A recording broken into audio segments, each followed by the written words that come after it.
दोस्तों नमस्कार। आज हम संयुक्त राष्ट्र संगठन पे चर्चा करेंगे। जैसा कि जानते होंगे, संयुक्त राष्ट्र संघ से संबंधित सभी आयामों को हम कवर करेंगे। देखेंगे संयुक्त राष्ट्र संघ का उद्भव कैसे हुआ है, इसका क्या उद्देश्य है, इसके कितने अंग है, इसकी समकालीन विश्व में क्या भूमिका है, इसकी क्या प्रासंगिकता है, संयुक्त राष्ट्र संघ के समक्ष चुनौती क्या क्या है, भारत और यूएनओ के समक्ष भारत यूएनओ संबंध, भारत का अस्थायी सदस्यता के पक्ष में तर्क, चुनौती और संयुक्त राष्ट्र संघ सुधार हम लोग देखेंगे। तो आइए हम लोग सबसे पहले यूएनओ से रिलेटेड क्वेश्चन लिखेंगे कैसे, यह देखिएगा। कोई भी क्वेश्चन आ जाएगा तो उसको लिखेंगे कैसे, यह देखिएगा। संयुक्त राष्ट्र संघ एक अंतर्राष्ट्रीय संगठन है जो अंतर्राष्ट्रीय शांति एवं सुरक्षा को बनाए रखने, अंतर्राष्ट्रीय शांति सुरक्षा को बनाए रखने तथा विश्व भर में सामाजिक, आर्थिक, पर्यावरणीय, लैंगिक मुद्दों से संबंधित समस्याओं का समाधान करने और मूलभूत मानवीय स्वतंत्रता और मानव अधिकार को संरक्षण के दिशा में जो है कार्य करता है, या उसके दिशा में जो है ये महत्वपूर्ण भूमिका निभाता है। समझ रहे हैं, ये संयुक्त राष्ट्र संगठन है। 3 चीज याद रखिएगा: अंतर्राष्ट्रीय शांति सुरक्षा कायम करना या स्थापित करना, दूसरा जो सामाजिक आर्थिक जो मुद्दे हैं उसको जो है समाधान करना, वैश्विक सहयोग द्वारा उसका समाधान करना, और तीसरा है मानवीय स्वतंत्रता, मानव अधिकार की रक्षा करना और उसको बनाए रखना। ये 3 उद्देश्य है। इसी 3 उद्देश्य से संयुक्त राष्ट्र संघ संचालित होता है। तो संयुक्त राष्ट्र संघ से रिलेटेड कोई भी क्वेश्चन आ जाएगा तो भूमिका में आपको यही लिखना है। अब प्रश्न है संयुक्त राष्ट्र संघ का विकास कैसे हुआ है, अब उस पर हम लोग चर्चा करेंगे। देखिए, जैसा कि जानते होंगे कि विश्व इतिहास में आप पढ़े होंगे अगर, तो आपको पता होगा कि विश्व इतिहास जो है एक श्रृंखलाबद्ध घटना है। एक घटना दूसरे घटना को जन्म दिया है, फिर दूसरा घटना तीसरा घटना को जन्म दिया है, तीसरा घटना चौथा को जन्म दिया है, ऐसे श्रृंखला है। तो विश्व की इतिहास जो है जब देख रहे हैं, फ्रांस की क्रांति आप जाएंगे तो फ्रांस की क्रांति के दौरान ही जो है नेपोलियन बोनापार्ट का उदय हुआ था। नेपोलियन के उदय के बाद जो है नेपोलियन जो है अपने विस्तारवादी और समझ रहे हैं नीति के द्वारा जो है यूरोप की जो पूरी जो है यूरोप के विभिन्न देशों की जो अर्थव्यवस्था था, जो राजनीतिक स्थिति थी, उसको छीन भिन कर दिया था।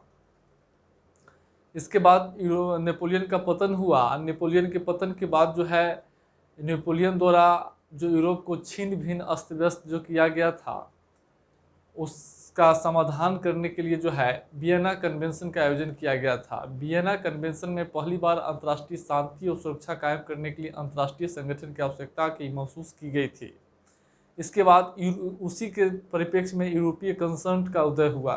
कंसर्ट, इसमें व्यवस्था था कि सभी राष्ट्राध्यक्ष जो है आपस में जो है एक जगह मिलकर, समझ रहे हैं, समय समय पर जो है एक दूसरे से मिलेंगे और अंतर्राष्ट्रीय शांति और सुरक्षा, समझ रहे हैं, की रक्षा करने का प्रयास करेंगे। और जो भी सदस्य देशों के बीच जो विवादित मुद्दे हैं उसको अंतर्राष्ट्रीय शांति सुरक्षा अंतर्राष्ट्रीय संगठन के माध्यम से, यानी मिलकर, समझ रहे हैं, बातचीत के माध्यम से जो है सुलझाएंगे। तो ठीक उसके बाद जो है फिर जो है कुछ ऐसी घटनाएं घटी।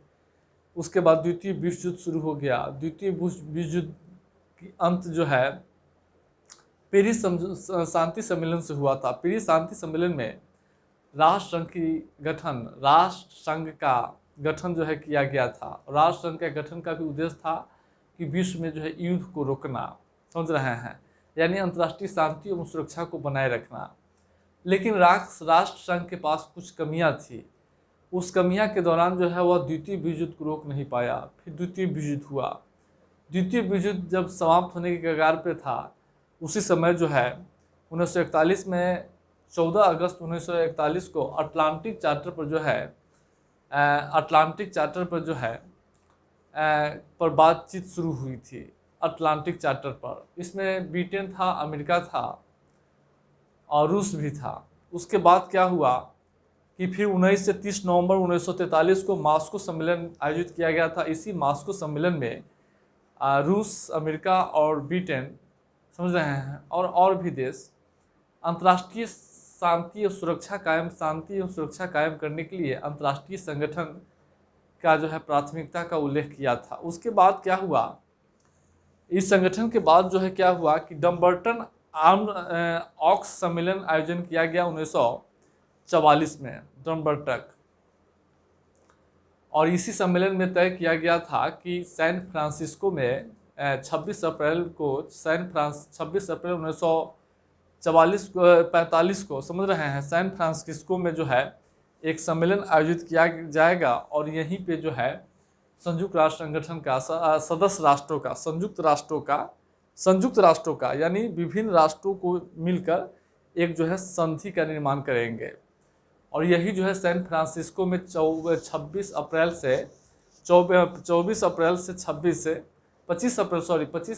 26 जून तक विभिन्न राष्ट्राध्यक्ष जो है विभिन्न राष्ट्रों का जो है संयुक्त राष्ट्र जो है कई देशों का जो है राष्ट्र जो है एकत्रित हुआ, जिसमें भारत भी था। यहीं पे संयुक्त राष्ट्र के चार्टर को जो है अंतिम रूप दिया गया था, और सभी देश इस पर हस्ताक्षर किए थे। भारत भी हस्ताक्षर किया था उसी समय, और जो उस समय हस्ताक्षर किया था वो सभी प्रारंभिक सदस्य माने जाते हैं, संस्थापक सदस्य। तो क्या हुआ कि उसके बाद जो है कोई भी हस्ताक्षर कर दिए, लेकिन समस्या क्या कि सभी देश जो है को अपने अपने संसद से स्वीकृति लेना आवश्यक था, अनुमति लेना आवश्यक था। तो स्वीकृति लेने में समय लग गया था। उसके बाद 24 अक्टूबर 1945 तक सभी देश अपने अपने संसद से स्वीकृति जो है प्राप्त कर लिए थे। जैसा कि आप जानते होंगे कि कोई भी अंतर्राष्ट्रीय संधि पर जब हस्ताक्षर किया जाता है, समझ रहे हैं, तो अगर हस्ताक्षर करने के बाद भी उस देश की संसद के द्वारा जो है अनुमति आवश्यक होती है। मान लीजिए भारत के प्रधानमंत्री या भारत के रक्षा मंत्री या गृह मंत्री या वित्त मंत्री कोई संधि पर हस्ताक्षर किया है, वैश्विक संधि पर हस्ताक्षर किया है, तो संधि तब तक जो है लागू नहीं होगा जब तक भारतीय संसद उसको अप्रूव नहीं करेगी।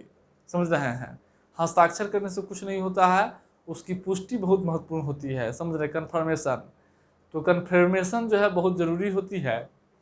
इसलिए 24 अक्टूबर को कन्फर्मेशन किया गया। इसी दिन जो है संयुक्त राष्ट्र संघ दिवस मनाया जाता है। संयुक्त राष्ट्र दिवस जो है 24 अक्टूबर को मनाया जाता है। तो अब हम लोग संयुक्त राष्ट्र संघ का उद्भव कैसे हुआ वो आप देख लिए हैं। अब हम लोग संयुक्त राष्ट्र संघ पर क्या देखेंगे, तो संयुक्त राष्ट्र संघ का उद्देश्य वही है जो बोले हैं, अंतर्राष्ट्रीय शांति एवं सुरक्षा स्थापित, वैश्विक स्तर पर अंतर्राष्ट्रीय शांति सुरक्षा बनाए रखना, सामाजिक आर्थिक, समझ रहे हैं, से संबंधित जो भी मुद्दे हैं उसका समाधान करना। पर्यावरणीय मुद्दे भी आ जाते हैं, जलवायु परिवर्तन, ग्रीन हाउस गैस, लैंगिक समानता, उसके बाद जो है मानव अधिकार, मूलभूत मानवीय स्वतंत्रता का सम्मान करना। अब इस उद्देश्य की प्राप्ति के लिए संयुक्त राष्ट्र के 6 अंग है, समझ रहे हैं, 6 अंग है। सबसे पहले संयुक्त राष्ट्र महासभा है, सुरक्षा परिषद है, आर्थिक एवं सामाजिक परिषद है, न्याय परिषद है, अंतर्राष्ट्रीय न्यायालय है, सचिवालय है। संयुक्त राष्ट्र महासभा जो है यह संयुक्त राष्ट्र संघ का जो है सर्वोच्च निकाय है, और इस संयुक्त राष्ट्र महासभा जो है जनरल असेंबली, इसकी बैठक जो है प्रत्येक वर्ष होती है। यह विश्व संसद की तरह कार्य करती है। समझ रहे हैं, संयुक्त राष्ट्र के सभी सदस्य देश इसके जो है सदस्य होते हैं। वर्तमान में 193 सदस्य देश है। समझ रहे हैं, इसमें क्या होता है कि संयुक्त राष्ट्र के निर्णय लेने वाली सर्वोच्च संस्था यही है। इसमें निर्णय जो है 2/3 बहुमत से लिए जाते हैं। संयुक्त राष्ट्र महासभा में 2/3 बहुमत जो है आवश्यक है। सब प्रत्येक देश का एक वोट होता है, समझ रहे हैं, और संयुक्त राष्ट्र के बजट को भी यही स्वीकृति देता है। समझ रहे हैं, तो यह एक लोकतांत्रिक संगठन है, यह याद रखिएगा। यह जो है लोकतांत्रिक संगठन है। दूसरा है सुरक्षा परिषद। देखिए, सुरक्षा परिषद जो है यह एक राजनीतिक इकाई है। यह सुरक्षा परिषद है, यह अंतर्राष्ट्रीय शांति और सुरक्षा बनाए रखने का जिम्मेदारी इसी संस्था को दिया गया है। समझ रहे हैं, सुरक्षा परिषद जो है में 15 सदस्य है। सदस्यों को 2 भागों में बांटा गया है, अस्थायी और अस्थायी सदस्य। अस्थायी सदस्य 5 है जिसको वीटो को अधिकार प्राप्त है, वीटो शक्ति जो है प्राप्त है। अस्थायी सदस्य 10 है, समझ रहे हैं, जो प्रत्येक 2 वर्ष पर जो है चुने जाते हैं। प्रत्येक 2 वर्ष पर जो है चुने जाते हैं, 2 वर्ष के लिए चुने जाते हैं। समझ रहे हैं? सुरक्षा परिषद यह लोकतांत्रिक नहीं है, यह लोकतांत्रिक नहीं है। इसका मुख्य कार्य है अंतर्राष्ट्रीय शांति और सुरक्षा के मामलों को देखना, और समझ रहे हैं। दूसरा है आर्थिक एवं सामाजिक परिषद। देखिए, संयुक्त राष्ट्र संघ की जो आर्थिक एवं सामाजिक परिषद है, समझ रहे हैं, वह जो है मुख्य रूप से विश्व भर में जो सामाजिक आर्थिक मुद्दे हैं, समझ रहे हैं, गरीबी, भूखमरी, बेरोजगारी, मतलब बेरोजगारी, समझ रहे हैं, उसके बाद लिंग समानता, शरणार्थी, स्वास्थ्य संबंधी समस्या, ये सभी की जो है इसी के अंतर्गत कार्य करता है। अंतर्राष्ट्रीय जो है अंतर्राष्ट्रीय जो सुरक्षा परिषद, देखिए इसके बाद जो है हम लोग आगे देख रहे हैं, इसमें जो है टोटल जो है इसमें जो है 54 टोटल सदस्य होता है, समझ रहे हैं, और प्रत्येक वर्ष 18 सदस्य 3 वर्ष के लिए चुने जाते हैं। टोटल इसमें जो है 54 है, और प्रत्येक वर्ष जो है 18 सदस्य जो है 3 वर्ष के लिए चुने जाते हैं आर्थिक एवं सामाजिक परिषद में। ये आर्थिक सामाजिक परिषद जो है संयुक्त राष्ट्र की जो सामाजिक, आर्थिक, सांस्कृतिक, पर्यावरणीय मुद्दे हैं, उसको यही जो है परिषद काउंसिल जो है देखता है। न्यास परिषद है, संयुक्त राष्ट्र संघ की जो स्थापना हुआ था उस समय 11 कंट्रीज जो है, देश जो है, देश या राज्य जो है, राज्य इसलिए कहा जाता है, अंतर्राष्ट्रीय स्तर पर देश को राज्य कहा जाता है, याद रखिएगा। तो 11 राज्य जो है मतलब जो स्वतंत्र नहीं था, समझ रहे हैं, तो उस 11 राज्यों को स्वतंत्रता दिलाने के लिए संयुक्त राष्ट्र के न्याय परिषद में शामिल किया गया था। इस न्याय परिषद का काम था कि जो बचे हुए 11 देश है जो स्वतंत्र नहीं है, जो गुलाम है, उपनिवेश के नियंत्रण में है, उपनिवेश है, उसको जो है स्वतंत्र कराना न्याय परिषद का काम था। अंतर्राष्ट्रीय न्यायालय, इसकी मुख्यालय जो है द हेग में है, और इसका मुख्य कार्य है 2 राष्ट्रों के बीच अगर विवाद होता है, समझ रहे हैं, तो उस मुद्दों को समाधान करना, विवादों को निपटारा करना, समझ रहे हैं। विश्व अदालत है, समझ रहे हैं। यह मुकदमा तभी सुनवाई करता है जब दोनों पक्ष जो है सहमत हो, समझ रहे हैं, दोनों पक्ष को जाना पड़ता है, समझ रहे हैं। अंतर्राष्ट्रीय न्यायालय के इसमें टोटल न्यायाधीश 15 होता है, और एक न्यायाधीश 9 वर्ष के लिए चुने जाते हैं, और न्यायाधीश का चुनाव जो है सुरक्षा परिषद द्वारा चुना जाता है, लेकिन उसकी नियुक्ति संयुक्त राष्ट्र महासभा द्वारा किया जाता है, समझ रहे हैं। सुरक्षा परिषद और महासभा दोनों मिलकर न्यायाधीश का चुनाव करते हैं अंतर्राष्ट्रीय न्यायालय में। भारत के दलवीर भंडारी जो है अभी अंतर्राष्ट्रीय न्यायालय में न्यायाधीश है, और एक न्यायाधीश का कार्यकाल 9 वर्ष तक होता है, समझ रहे हैं। तो इसका मुख्य कार्य है विभिन्न राष्ट्रों के बीच विवादों का निपटारा करना। सचिवालय है, संयुक्त राष्ट्र के दैनिक कार्यों को देखभाल यही करता है, और यही जो है शांति, अंतर्राष्ट्रीय शांति और सुरक्षा से संबंधित मुद्दों को या अन्य मुद्दों को जो है, समझ रहे, सामाजिक आर्थिक विकास के जो भी मुद्दे हैं उसका ध्यान जो है जनरल असेंबली और सुरक्षा परिषद को दिलाता है। सुरक्षा सचिवालय संयुक्त राष्ट्र के सचिवालय का प्रमुख प्रशासनिक अधिकारी महासचिव होता है, जो वर्तमान में एंटोनियो गुटेरेस है, समझ रहे हैं, एंटोनियो गुटेरेस है। महासभा की नियुक्ति, महासचिव की नियुक्ति जो है सुरक्षा परिषद द्वारा जो है किया जाता है, मुख्य रूप से सुरक्षा परिषद द्वारा, इनके वीटो है इसमें, समझ रहे हैं। तो अब हम लोग जो है सचिवालय है, अब देखेंगे यह जो है संयुक्त राष्ट्र महासभा के विभिन्न निकाय, आप अंग इकाई देख लिए। अब हम लोग देखेंगे संयुक्त राष्ट्र संघ की जो है क्या भूमिका है, समकालीन समय में इसकी क्या भूमिका है, हम लोग एक एक करके देखेंगे। सबसे पहले आप जानते ही हैं कि अंतर्राष्ट्रीय शांति, विश्व में वैश्विक स्तर पर अंतर्राष्ट्रीय शांति और सुरक्षा कायम करना। देखिए संयुक्त राष्ट्र संघ की सबसे बड़ी उपलब्धि है कि संयुक्त राष्ट्र का गठन जो किया गया था वो विश्व युद्ध को रोकने के लिए।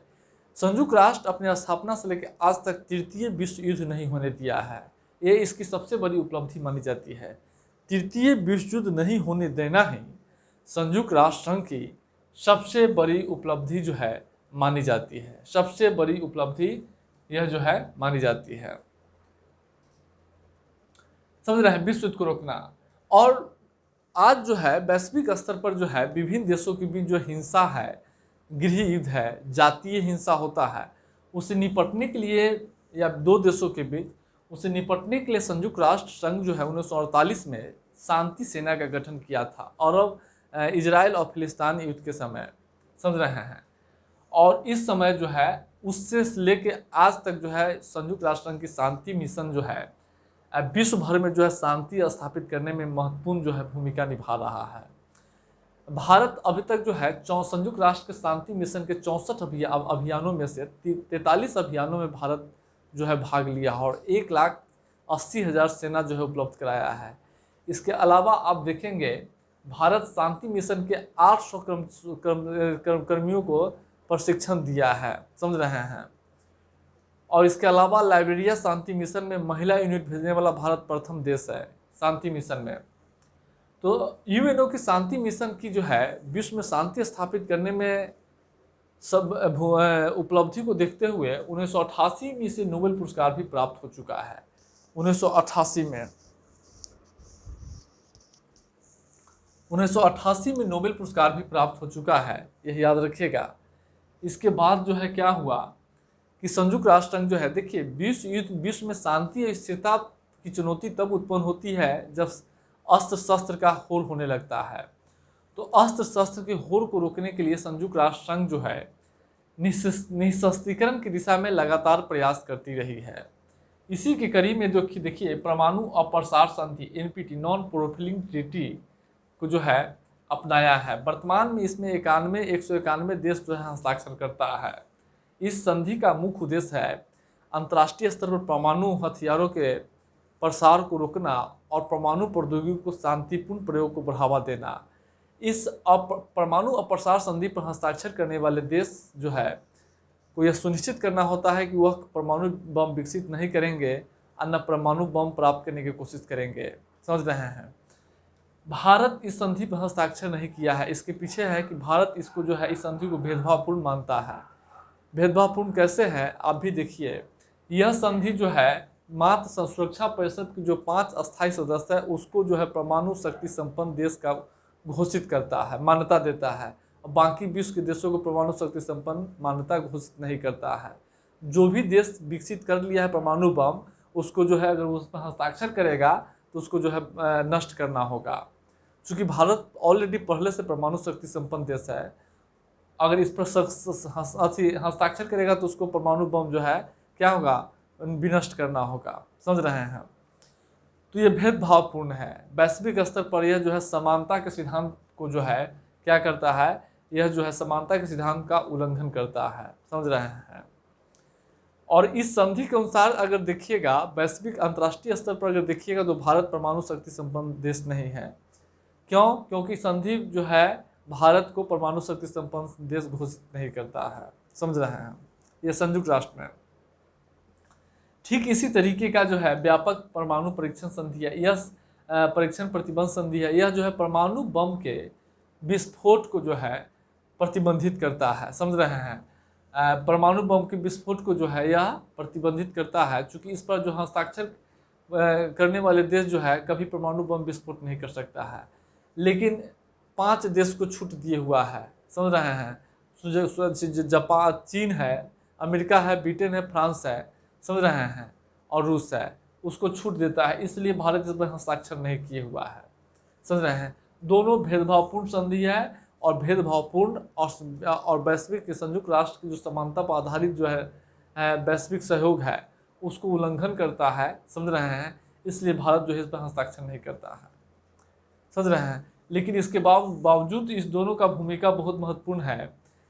परमाणु अप्रसार संधि की इतनी बड़ी भूमिका है कि यह संधि अभी तक लैटिन अमेरिका और अफ्रीका में या विश्व के, समझ रहे हैं, देशों में जो है परमाणु बम विकसित करने पर जो है मतलब विकसित करने से बहुत हद तक जो है रोकने में सफल रहा है, समझ रहे हैं, बहुत हद तक। चूँकि अफ्रीका और लैटिन अमेरिका के देशों में जो है अभी तक विकसित नहीं किया गया है, समझ रहे हैं। इसी संधि का प्रभाव है। लेकिन उत्तर कोरिया जो है, ईरान जो है इस संधि के उल्लंघन में परमाणु बम विकसित कर रहा है, समझ रहे हैं, उत्तर कोरिया और ईरान। उसके बाद रासायनिक हथियार संधि संगठन देखिएगा। रासायनिक हथियार क्या होता है, जैसे कि नर्व गैस देखते होंगे, नर्व एजेंट जो है आप पहले से जानते हो कि नर्व होगा, कोलिन हो गया, मास्टर गैस हो गया, मास्टर गैस, समझ रहे हैं। उसके बाद सारिन, BX, ये सब जो है क्या है, रासायनिक गैस होता है, रासायनिक हथियार है। चूँकि विश्व में भर में जो है परंपरागत जो हथियार है वह पुराना हो गया है। अब रासायनिक या जैविक हथियार के माध्यम से घर बैठे जो है दूर तक लोगों को जो है जान माल की क्षति पहुंचा सकते हैं और उसको जो है समाप्त कर सकते हैं, समझ रहे हैं। तो इसलिए जो है अब इसको विश्व भर में रासायनिक हथियारों को रोकने के लिए जो है संयुक्त राष्ट्र संघ जो है रासायनिक हथियार संधि जो है क्रियान्वित किया है। आई संधि को क्रियान्वयन करने के लिए रासायनिक हथियार निषेध संगठन जो है का गठन किया गया है। यह संधि क्या करता है कि रासायनिक हथियार के उत्पादन, भंडारण और प्रयोग को निषिद्ध करता है। अगर इस पर हस्ताक्षर करने वाले सभी देश जो है रासायनिक हथियारों का प्रयोग नहीं करने, उत्पादन नहीं करने, भंडारण नहीं रखने करने के लिए जो है बाध्य है, समझ रहे हैं। भारत 1993 में इस संधि पर हस्ताक्षर किया है और 2000 में इसके आलोक में जो है अधिनियम पारित किया है। रासायनिक हथियार जो है अधिनियम 2000 में पारित किया है, समझ रहे हैं। अभी तक रासायनिक हथियार संगठन के जो उपलब्धि है उसको देखते हुए 2013 में इसको नोबेल पुरस्कार भी प्राप्त हुआ है। Biological and toxin weapon convention 1972, biological and toxin weapon convention 1972, यह कन्वेंशन क्या है, वैश्विक स्तर पर जैविक हथियारों को जो है उत्पादन, भंडारण, प्रयोग को निषिद्ध करता है। आज जो है कोविड-19 जो देख रहे हैं, कोरोना वायरस को लेकर बहुत सारे विशेषज्ञ यह चीन पर आरोप लगा रहा है और मुझे भी लग रहा है कि चीन के जो वुहान लैब से जो है निकला है, यह जो है कोई नया जैविक हथियार बना रहा था, समझ रहे हैं। क्योंकि प्रथम बार ऐसा वायरस है जो न जलवायु से प्रभावित हो रहा है, न किसी भी कारण से प्रभावित नहीं हो रहा है। अभी तक जो है वैक्सीन नहीं हुआ है, जनजीवन अस्त व्यस्त कर दिया गया है, लोगों में भय, दहशत और घर में बंद होने के लिए लोग मजबूर हो चुके हैं।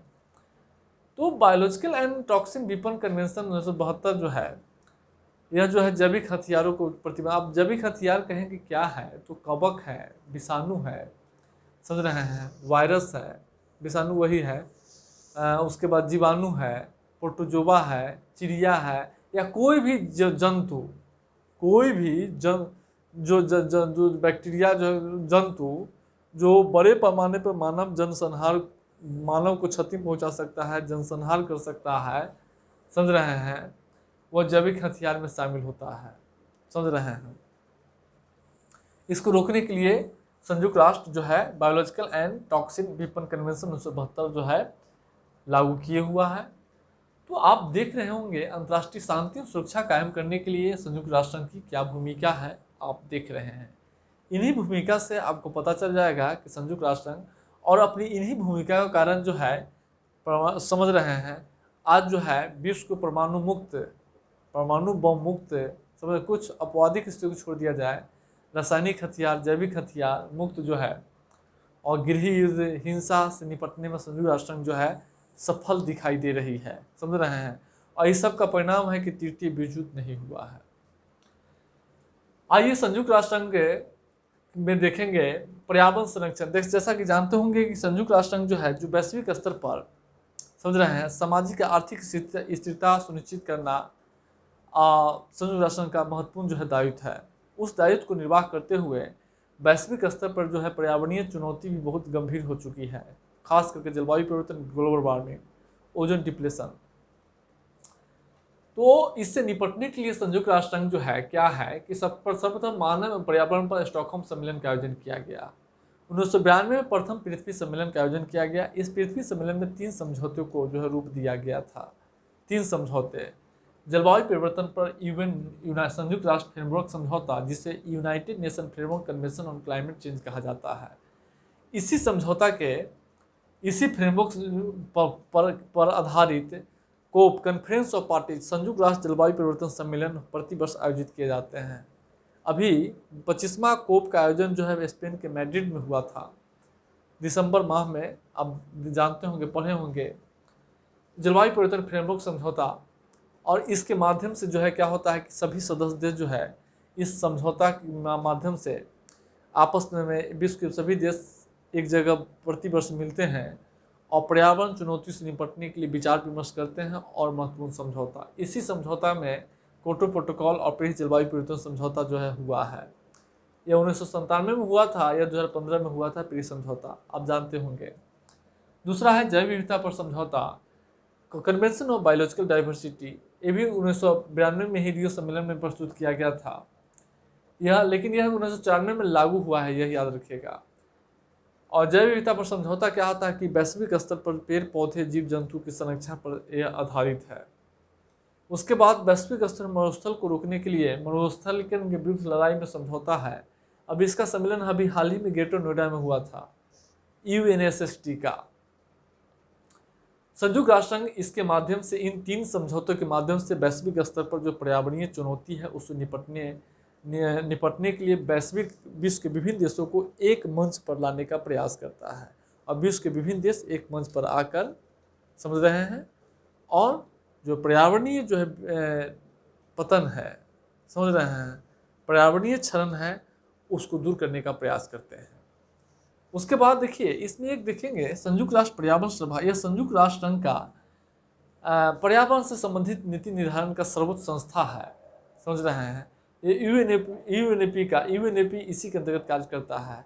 संयुक्त राष्ट्र संघ के तत्वाधान में कोई भी पर्यावरण से संबंधित निर्णय लेने वाली यह संस्था सर्वोच्च है। इसका सम्मेलन जो है हर 2 वर्ष पर होता है, हर 2 वर्ष पर होता है, और यूएनएपी इसी के अंतर्गत कार्य करता है, समझ रहे हैं। अब हम लोग देखेंगे संयुक्त राष्ट्र संघ का तीसरा जो है सामाजिक, आर्थिक और सांस्कृतिक जो है से संबंधित मुद्दों को समाधान करना।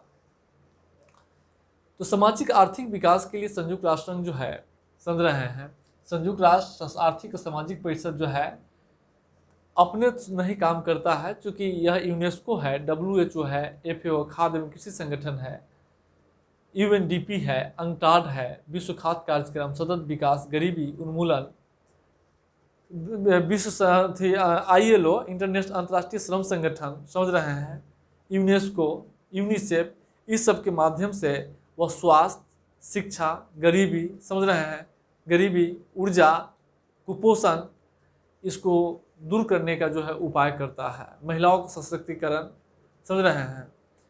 तो संयुक्त राष्ट्र के सामाजिक आर्थिक संगठन जो है UNESCO, WHO, FAO, ILO, UNDP, मानव विकास, जैसा कि जानते होंगे, मानव विकास सूचकांक प्रकाशित करता है UNDP, भूमि गरीबी सूचकांक प्रकाशित करता है, लैंगिक समानता सूचकांक प्रकाशित करता है, विश्व खाद्य भोजन के लिए जो है विश्व स्तर पर खाद्य सुरक्षा सुनिश्चित करने में भूमिका निभाता है, समझ रहे हैं। WHO स्वास्थ्य के लिए काम करता है। यूनेस्को विश्व धरोहर जो सांस्कृतिक गतिविधियों को संरक्षित करता है।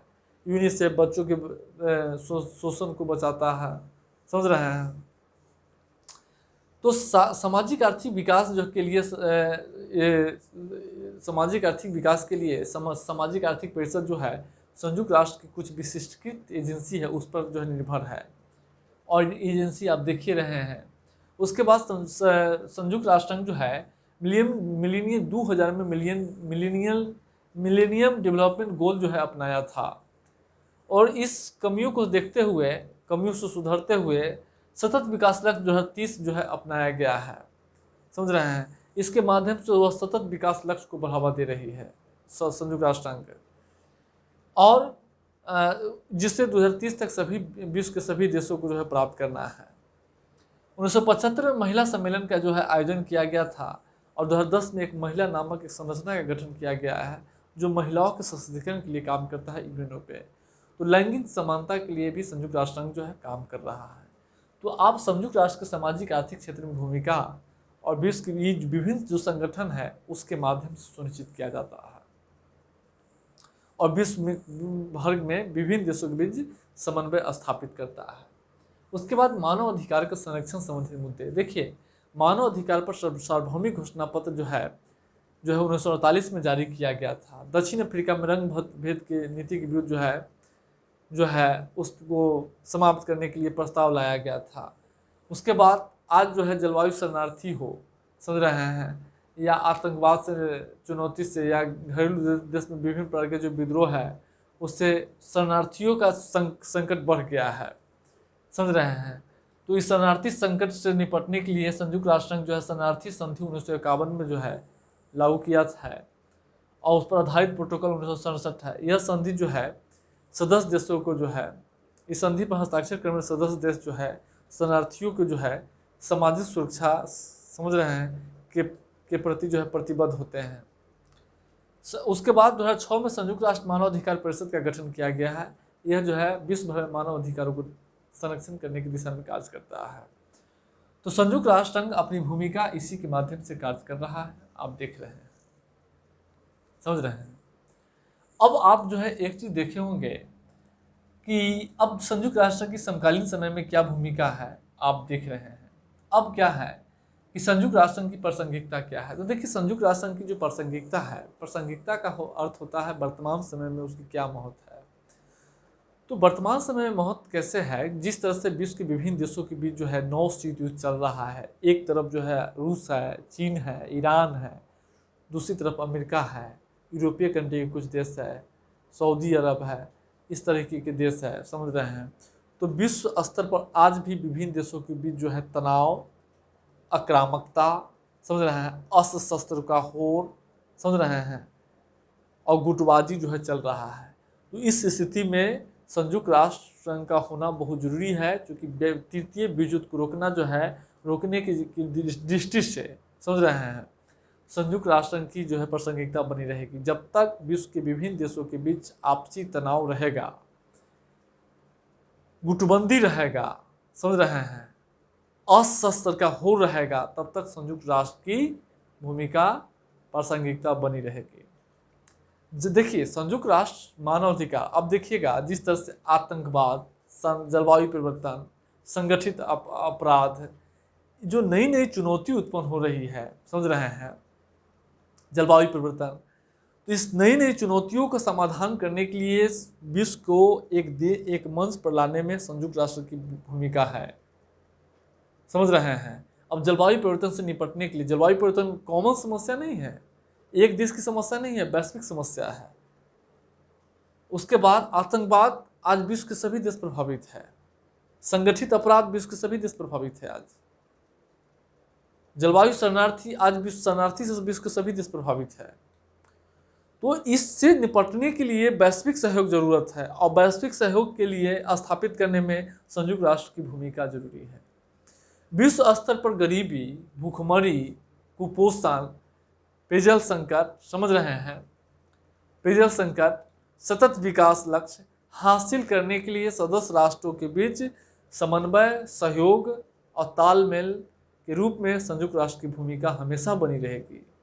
जब तक विश्व भर में ये सब चुनौतियां रहेगी, तब तक संयुक्त राष्ट्र की प्रासंगिकता जो है बनी रहेगी, समझ रहे हैं। और मानव अधिकार की संरक्षण है, चूँकि मानव अधिकार एक ऐसा मुद्दा है, और अब तो और साइबर क्राइम का मुद्दा आ गया है। साइबर क्राइम, समझ रहे हैं, नए नए सोशल मीडिया के माध्यम से जो है मानव निजता का जो है उल्लंघन हो रहा है वैश्विक स्तर पर। चूँकि जो सोशल साइट जो है, सोशल मीडिया या गूगल है, जो इंफॉर्मेशन टेक्नोलॉजी की जो भी इंटरनेट वगैरह है, किसी एक देश तक सीमित नहीं है, उसका प्रसार वैश्विक स्तर पर है। तो इस तरह से हिंसा रोकने के लिए, समझ रहे हैं, संयुक्त राष्ट्र की भूमिका जो है हमेशा रहेगा। ये संयुक्त राष्ट्र की प्रासंगिकता देखे हैं। संयुक्त राष्ट्र के सब समक्ष जो है हम लोग एक एक करके देख रहे हैं।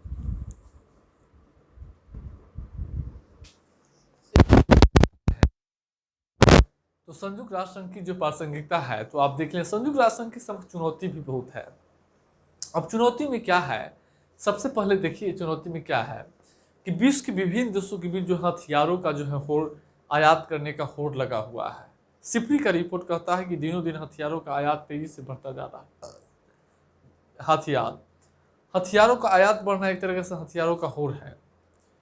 चीन द्वारा आतंकवाद के मुद्दे पर संयुक्त राष्ट्र संघ में वीटो का प्रयोग करना, बार बार रूस और चीन द्वारा वीटो का प्रयोग करना, समझ रहे हैं, ये बड़ी चुनौती है। इसके अलावा चीन द्वारा दक्षिणी चीन सागर पर जो है अकेला जो है अपना हिस्सा मानना, सारे जो दक्षिणी चीन सागर के तटीय देश है उसको जो है नजरअंदाज करना, आज तक जो है उसके बाद जो है चीन जो है आईसीजे के अंतर्राष्ट्रीय न्यायालय का जो है फैसला को जो है मानने से इनकार कर दिया है। समझ रहे हैं, दक्षिणी चीन सागर के मुद्दा पे उस पर कार्रवाई करने में संयुक्त राष्ट्र संघ की कोई भूमिका नहीं है, संतोषजनक भूमिका नहीं है। 1996 में भारत जो है आतंकवाद पर, समझ रहे हैं, आतंकवाद पर जो है व्यापक संधि जो है प्रतिबंध लगाने के लिए एक व्यापक संधि का मसौदा जो है एक मसौदा पेश किया था अंतर्राष्ट्रीय संधि का।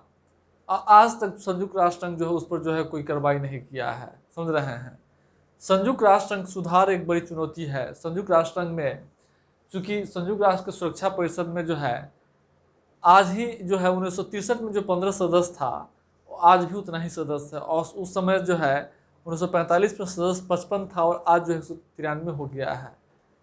तो संयुक्त राष्ट्र के सुधार पर भी विभिन्न देशों के बीच जो है आम सहमति का अभाव है। समझ रहे हैं, एक चैलेंजिंग है। संयुक्त राष्ट्र अपनी वित्तीय फंडिंग के लिए जो है ज़्यादातर अमेरिका और यूरोपीय देशों पर निर्भर है, और उसके निर्णय जो है अमेरिका और यूरोपीय देश जिससे प्रभावित होते रहते हैं।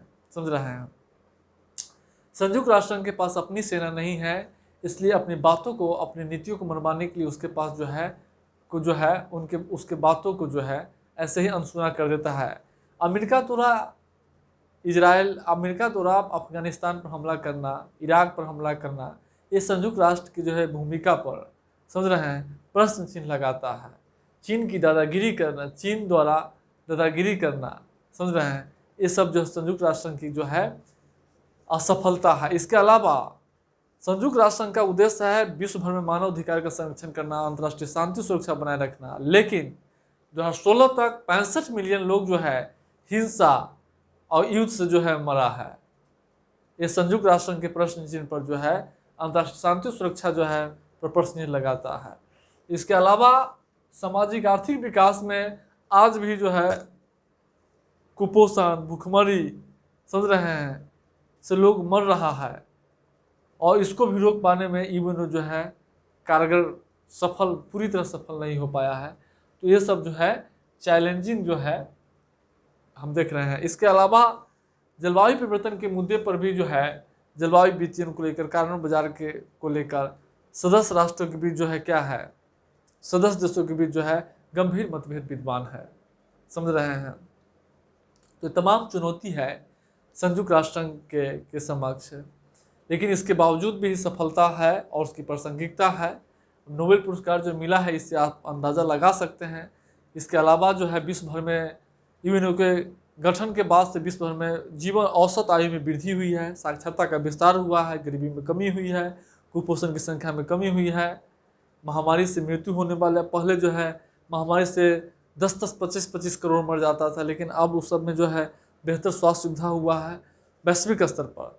तो कहीं ना कहीं संयुक्त राष्ट्र की जो है भूमिका सफलता भी है और चुनौती दोनों है। समझ रहे हैं, और संयुक्त राष्ट्र के सुधार पर हम लोग चर्चा करते हैं। देखिए, संयुक्त राष्ट्र सुधार, जैसा कि जानते होंगे सुधार की क्यों आवश्यकता है। जैसा कि जानते हैं कि 1945 में संयुक्त राष्ट्र का गठन हुआ। उस समय जो है 9 सदस्य था सुरक्षा परिषद में, 5 अस्थायी या 4 अस्थायी। 1963 में क्या किया गया था, अस्थायी सदस्य को 10 कर दिया गया था। उसके बाद से आज तक संयुक्त राष्ट्र में कोई सुधार नहीं किया गया है। ये जो सुरक्षा परिषद के जो 5 अस्थायी सदस्य है, यही अस्थायी सदस्य जो है संयुक्त राष्ट्र के जो है निर्णय को प्रभावित करता है, इसके निर्णय हावी रहता है। समझ रहे हैं, तो समानता पर आधारित जो है दृष्टिकोण जो संयुक्त राष्ट्र का है वह इसका सीधा उल्लंघन करता है। संयुक्त राष्ट्र का सबसे अधिक खर्च जो है प्रोग्राम जो है अफ्रीका पर चलता है, और अफ्रीका के इतने सारे कंट्रियों में से कोई भी देश जो है सुरक्षा परिषद का अस्थायी सदस्य नहीं है। इसके अलावा लैटिन अमेरिका के देश का सुरक्षा परिषद के अस्थायी सदस्य नहीं है। एशिया इतना बड़ा कंट्री है, एशिया महादेश इतना बड़ा जो है महादेश है, और मात्र उसे जो है चीन को जो है सुरक्षा परिषद का अस्थायी सदस्यता प्राप्त है। समझ रहे हैं, तो यह जो है अलोकतांत्रिक है। इसके अलावा क्या है कि देखिए, आज जो है संयुक्त राष्ट्र का जिस समय गठन हुआ उस समय से आज जो है विश्व के विभिन्न लोगों का, समझ रहे हैं, उद्देश्य जीवन जीने की मतलब जो आकांक्षा है समृद्ध जीवन की जीने की जो लालसा है उसमें बहुत बदलाव आ गया है। तो बदलते हुए विश्व के अनुसार जो है संस्था को ही बदलना चाहिए, समझ रहे हैं, ताकि वह वर्तमान समय का जो वर्तमान समय को प्रतिबिंबित करे। तो संयुक्त राष्ट्र की जो संस्था है, जो इकाई है, वो वैश्विक जो है पर जो समकालीन जो समय है, समकालीन जो है समय को प्रतिबिंबित नहीं करता है, समझ रहे हैं। इसके अलावा संयुक्त राष्ट्र संघ अपने फंडिंग के लिए ज़्यादातर अमेरिका पर निर्भर होता है और उसके निर्णय और प्रभावित होते हैं, इसलिए सुधार करना जरूरी है। उसके वित्तीयन के लिए भी जो है फंडिंग व्यवस्था में भी सुधार करना जो है जरूरी है, समझ रहे हैं। इसके अलावा आप जो देख रहे हैं सुरक्षा परिषद में, समझ रहे हैं, तो संयुक्त राष्ट्र, उसके बाद संयुक्त राष्ट्र संघ के समक्ष उस समय जो चुनौती थी वह चुनौती आज नई नई चुनौती पैदा हो गई है।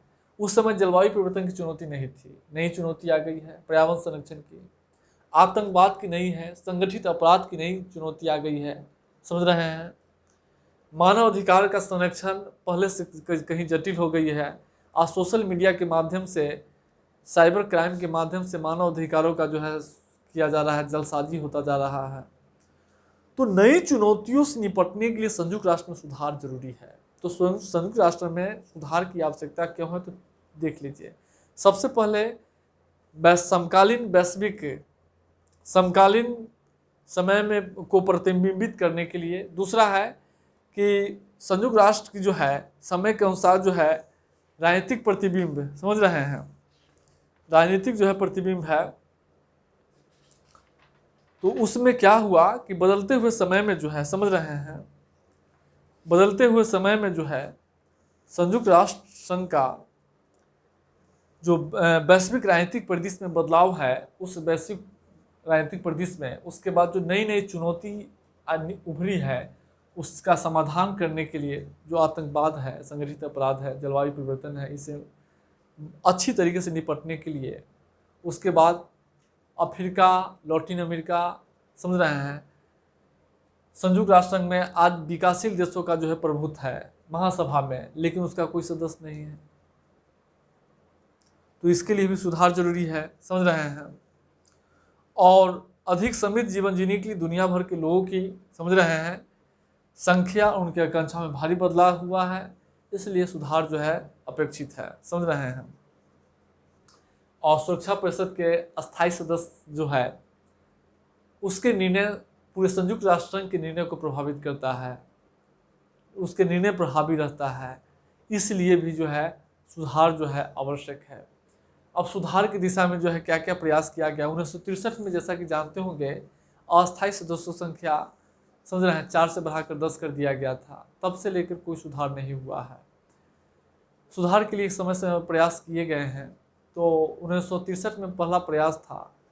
उसके बाद 1989 में भारत के संयुक्त राष्ट्र संघ में जो प्रतिनिधि था ब्रजेश मिश्रा, वह जो है विकासशील देशों को जो है एकजुट किया था सुरक्षा परिषद में संयुक्त राष्ट्र में सुधार के लिए 1989 में।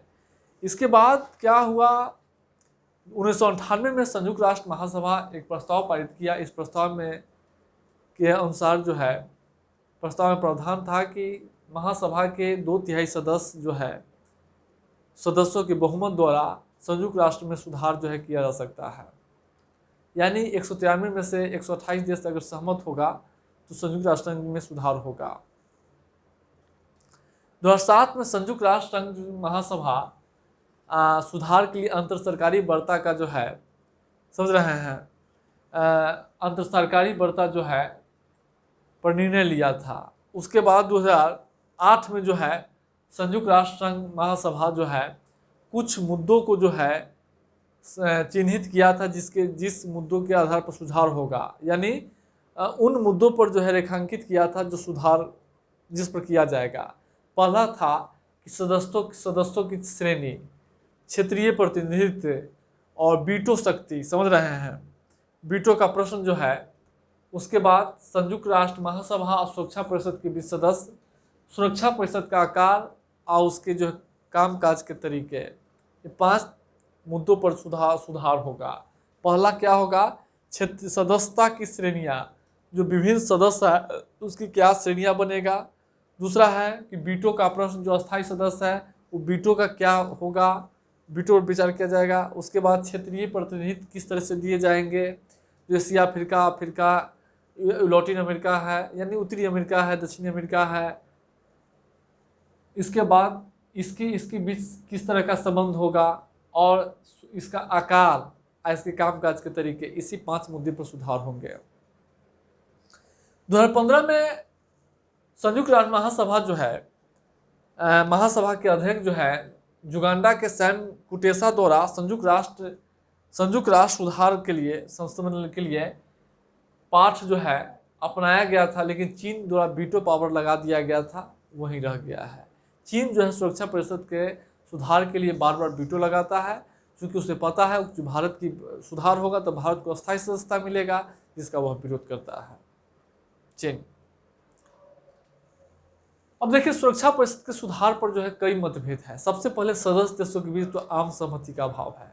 कुछ सदस्य देश, जैसे कि मान लीजिए विश्व के सभी देश जो है सहमत है कि सुधार किया जाएगा, अधिकांश देश, लेकिन सुधार किस तरीके से करेंगे, किसको सदस्यता दिया जाएगा, किसको हटाया जाएगा, इस पर सदस्य देश के बीच आम सहमति का अभाव है। दूसरी बात, जो G4 के देश है, जापान है, भारत है, जर्मनी है, ब्राजील है, इसके अपने पड़ोसी देश जो है विरोधी है।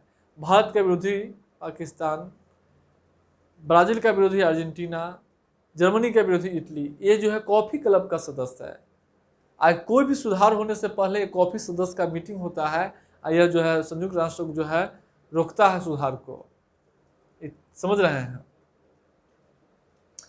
इसके अलावा सुधार को लेकर क्या है कि रूस भी जो है इसको लेकर, जो सुधार को लेकर जो है वह विरोध करता है, समझ रहे हैं। तो चैलेंजिंग है, चीन और रूस जो है दोनों चैलेंजिंग है, समझ रहे हैं। उसके बाद कॉफी क्लब है, आम सहमति का अभाव है। अब हम लोग देखेंगे, यह चुनौती है, इसके बावजूद उम्मीद की जा रही है कि आने वाले समय में कभी न कभी सुधार तो होगा ही और भारत को सदस्यता मिलेगा। अब हम लोग नेक्स्ट टॉपिक देखेंगे, भारत और यूएनओ पर हम लोग चर्चा करेंगे। भारत यूएनओ, जैसा कि जानते होंगे कि भारत संयुक्त राष्ट्र संघ के संस्थापक सदस्यों में शामिल है। इस संस्थापक सदस्यों के नाते भारत संयुक्त राष्ट्र के उद्देश्य, चार्टर, सिद्धांत में गहरी निष्ठा, आस्था और विश्वास प्रकट करता है। भारत संयुक्त राष्ट्र संघ को, समझ रहे हैं, अंतर्राष्ट्रीय शांति सुरक्षा कायम करने की गारंटी के रूप में मानता है। भारत संयुक्त राष्ट्र की विभिन्न विशिष्टकृत एजेंसियों के साथ ताल मिलकर सामाजिक आर्थिक विकास सुनिश्चित कर रहा है। जैसे WHO का क्षेत्रीय कार्यालय नई दिल्ली में है, यूनेस्को, UNDP, सब कार्यों में जो है सतत विकास लक्ष्य पर हस्ताक्षर किया है। भारत वैश्विक शांति स्थिरता कायम करने के लिए वैश्विक स्तर पर आतंकवाद को समाप्त करने 1996 में संयुक्त राष्ट्र संघ में, समझ रहे हैं, अंतर्राष्ट्रीय संधि के लिए मसौदा पेश किया था। हालांकि अभी तक नहीं बना है, लेकिन भारत जो है अभी तक उस पर कार्य कर रहा है। पर्याप्त वैश्विक स्तर पर ग्लोबल वार्मिंग, ग्रीन हाउस प्रभाव को दूर करने के लिए भारत जो है जलवायु परिवर्तन फ्रेमवर्क समझौता, जैव विविधता पर समझौता, मरुस्थलीकरण के विरुद्ध लड़ाई में समझौता, पेरिस समझौता पर हस्ताक्षर किया है और समय समय पर जो है संयुक्त राष्ट्र के पर्यावरणीय सम्मेलन में जो है भाग लेता है, समझ रहे हैं। भारत जो है यूएन शांति, अंतर्राष्ट्रीय शांति सुरक्षा के लिए यूएन शांति मिशन में 64 शांति मिशन अभियानों में से 43 अभियानों में 1,80,000 सेना भेजा है। इसके अलावा 800 कर्मचारियों को प्रशिक्षित किया है। यह भारत का बहुत बड़ा देन है, समझ रहे हैं। रासायनिक हथियार संधि पर हस्ताक्षर किया है और उसके आलोक में अधिनियम पारित किया है, समझ रहे हैं, और इस पर भी भारत दस्तखत किए हुआ है। और अफ्रीका में रंग भेद के विरुद्ध जो है आवाज उठाने वाले प्रथम देशों में शामिल है भारत, समझ रहे हैं। भारत जो है संयुक्त राष्ट्र संघ में G77 यानी गुटनिरपेक्ष देशों के आवाज को उठाता है, समझ रहे हैं, आवाज को उठाता है और विकासशील देशों के हितों की संरक्षा करता है संयुक्त राष्ट्र संघ में। तो भारत संयुक्त राष्ट्र संघ के यह इशूज है अब भारत को चुनौती भी भारत के साथ है। अब आतंकवाद पर भारत के जो है प्रस्ताव को अभी भी अंतिम रूप नहीं दिया गया है। परमाणु अप्रसार संधि और परमाणु व्यापक परमाणु परीक्षण प्रतिबंध संधि दोनों को भारत भेदभावपूर्ण मानता है, क्योंकि समानता का पर आधारित संधि नहीं है। समझ रहे हैं। इसके अलावा आप जो देख रहे हैं, भारत जो है अब जलवायु परिवर्तन सम्मेलन में विकसित और विकासशील देशों के बीच मतभेद विद्यमान है। भारत जो है शरणार्थी संधि 1951 और प्रोटोकॉल 1960 पर हस्ताक्षर नहीं किए हुआ है। समझ रहे हैं। तो यह जो है चैलेंजिंग है। उसके बाद संयुक्त राष्ट्र सुरक्षा परिषद में अस्थायी सदस्यता के भारत प्रबल दावेदार है, लेकिन सुधार जो है बहुत जो है धीमा है। समझ रहे हैं। सुधार बहुत धीमा चल रहा है और यह संस्था अलोकतांत्रिक है। सुरक्षा परिषद के सदस्य और इसके निर्णय दोनों लोकतांत्रिक होते हैं। संयुक्त राष्ट्र संघ पर जो है विकसित देशों का दबदबा है, भारत के लिए एक चुनौती है। अब हम लोग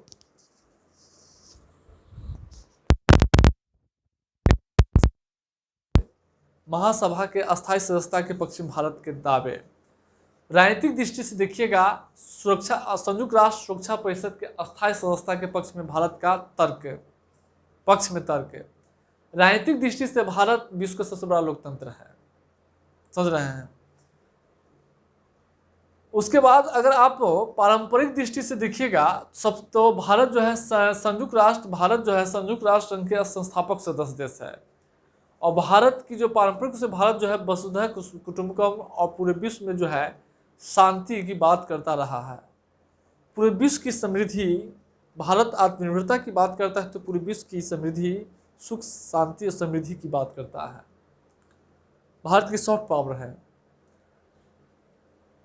आर्थिक दृष्टि से देखिएगा तो भारत जो है विश्व की 6ठी सबसे बड़ी अर्थव्यवस्था है। विश्व की सबसे बड़ी तेज वृद्धि दर, तेजी से जो है वृद्धि दर, विकास दर प्राप्त करने वाले देशों में शामिल है भारत।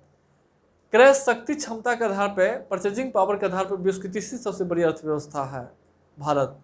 तो आर्थिक दृष्टि से भारत की स्थिति मजबूत है। भौगोलिक दृष्टि से देखिएगा तो विश्व के दूसरा सबसे बड़ा जनसंख्या वाला देश है। उसके बाद उसके बाद जो है देखेंगे क्षेत्रफल की दृष्टि से 7वां सबसे बड़ा देश है भारत।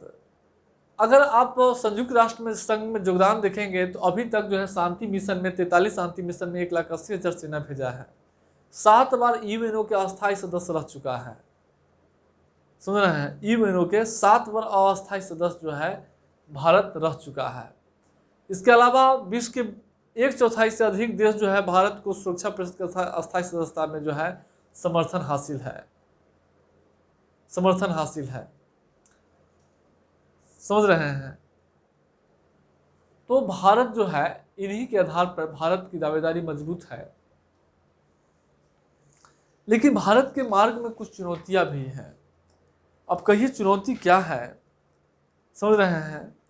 तो सबसे पहले भारत के मार्ग में चुनौती क्या है कि चीन और पाकिस्तान, चीन का वीटो और पाकिस्तान कॉफी क्लब का सदस्य भारत की सदस्यता का विरोध करता है। उसके बाद संयुक्त राष्ट्र सुधार पर सदस्य देशों के बीच आम सहमति का अभाव है और 128 देशों का समर्थन प्राप्त करना भी अपने आप में चुनौती है। आजकल राष्ट्रपति अफ्रीका के विभिन्न देशों के दौरा पर जाते हैं। इसके पीछे रीजन यही है कि समर्थन प्राप्त करना। इसके अलावा भारत की जो गरीबी है, कुपोषण है, लैंगिक भेदभाव है, ये मार्ग में चुनौती है। समझ रहे हैं।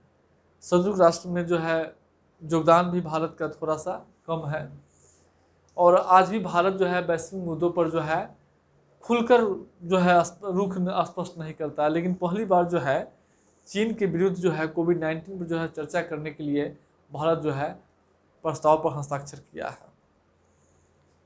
समझ रहे हैं। तो यही जो है भारत और संयुक्त राष्ट्र संघ में चुनौती है। अब हम लोग नेक्स्ट टॉपिक पर देखेंगे।